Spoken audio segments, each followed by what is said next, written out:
Nós vamos garantir a palavra do pequeno expediente ao deputado Mauro Pereira, Assis Carvalho, depois do professor Vitório, mas antes, pela liderança do PSDB, deputado Pedro Vilela, que tem precedência regimental. Vossa Excelência tem até 9 minutos. Logo em seguida, deputado Mauro Pereira. Muito boa tarde, senhor presidente, senhoras e senhores deputados, brasileiros e brasileiras. Venho nesse dia 1º de abril, o conhecido como Dia da Mentira, fazer aqui alguns apontamentos daquelas que considero as maiores mentiras praticadas e ditas por esse governo que aí está e pela própria presidente Dilma. Começo, senhor presidente, fazendo um breve relato sobre a questão dos direitos trabalhistas. Veja só que no dia 17 de setembro do ano passado, em evento de campanha em Campinas, no estado de São Paulo, a presidente Dilma garantiu que não mexeria em direitos trabalhistas, nem que a vaca tussa. Olha só. Disse mais, que poderia fazer somente certas adaptações, por exemplo, no caso da lei do menor aprendiz. E isso foi o que a presidente Dilma disse, repito, no dia 17 de setembro em Campinas. E o que de fato aconteceu?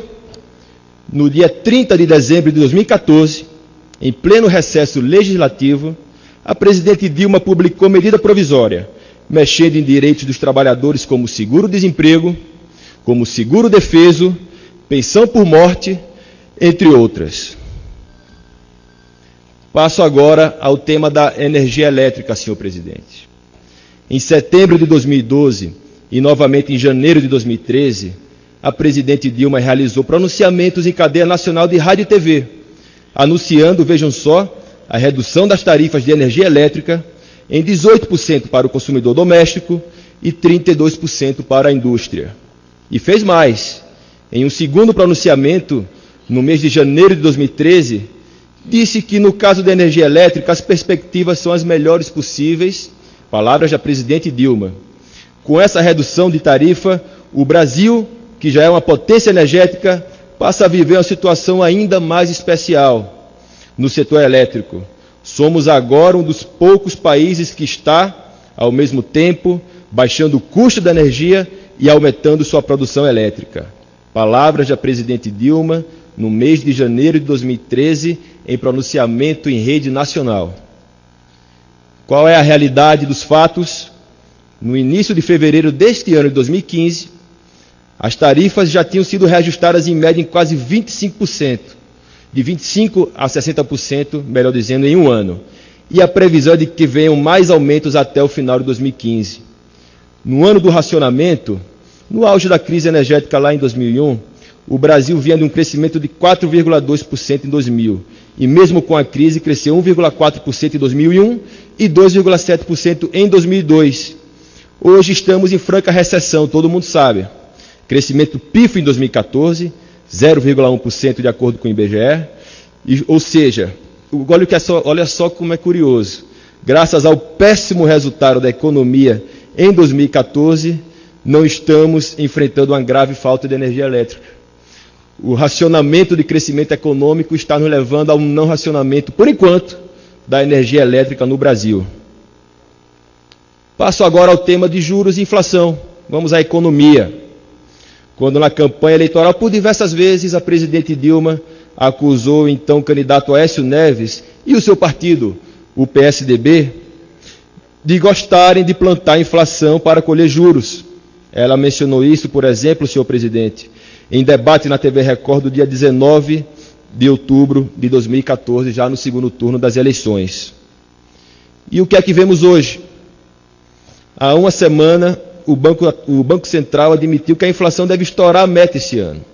Atualmente, o acumulado em 12 meses está em 7,9%, o maior desde maio de 2015, de 2005, vejam só. No início de março, o Comitê de Política Monetária, Copom, do Banco Central, decidiu elevar os juros básicos da economia de 12,25% para 12,75% ao ano.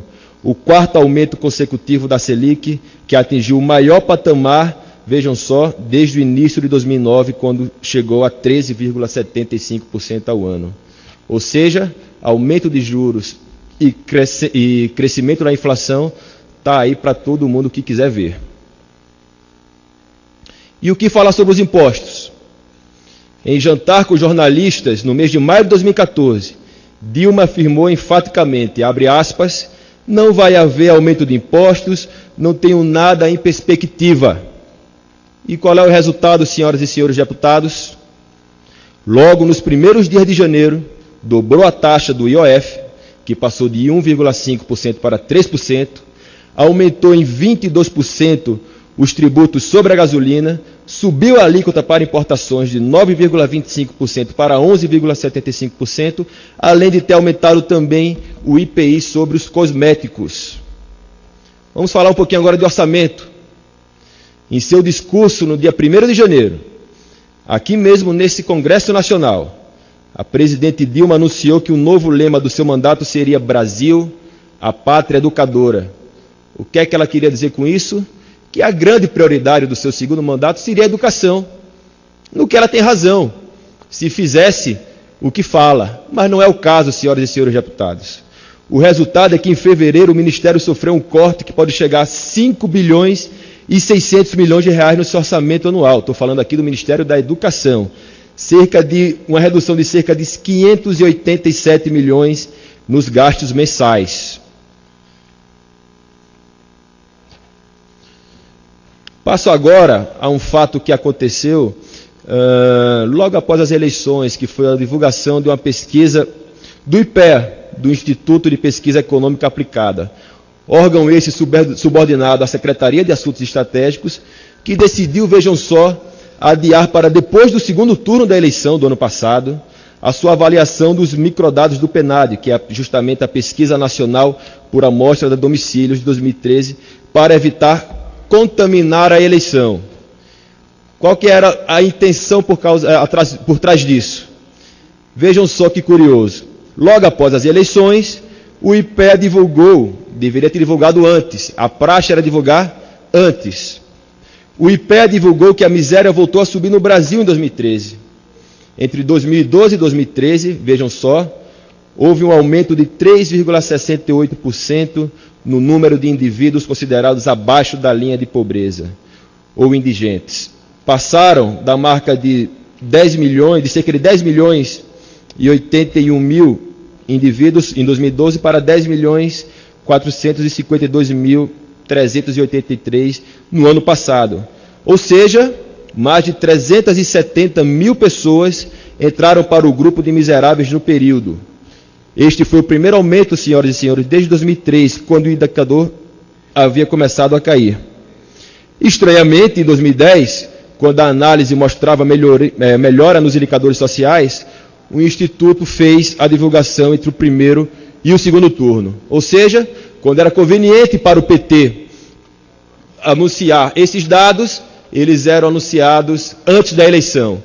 Quando não mais foi conveniente, eles anunciaram somente após a eleição.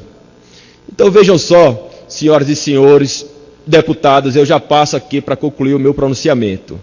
Falei aqui sobre vários assuntos que a presidente Dilma mentiu. A grande verdade é essa e isso não pode ser negado.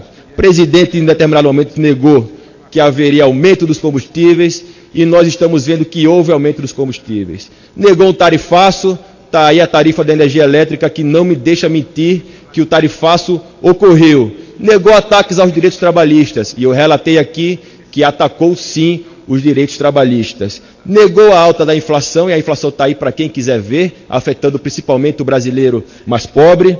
Negou a recessão econômica, estamos aí sem crescimento qualquer da economia já nesse ano, e as perspectivas para os próximos períodos também não são nada boas. Negou o aumento de impostos, eu demonstrei aqui que os impostos foram aumentados. Então eu faço aqui, senhor presidente, já concluindo, um apelo ao governo federal, um apelo à presidente Dilma, um apelo ao Partido dos Trabalhadores, que não façam da mentira uma prática de governo.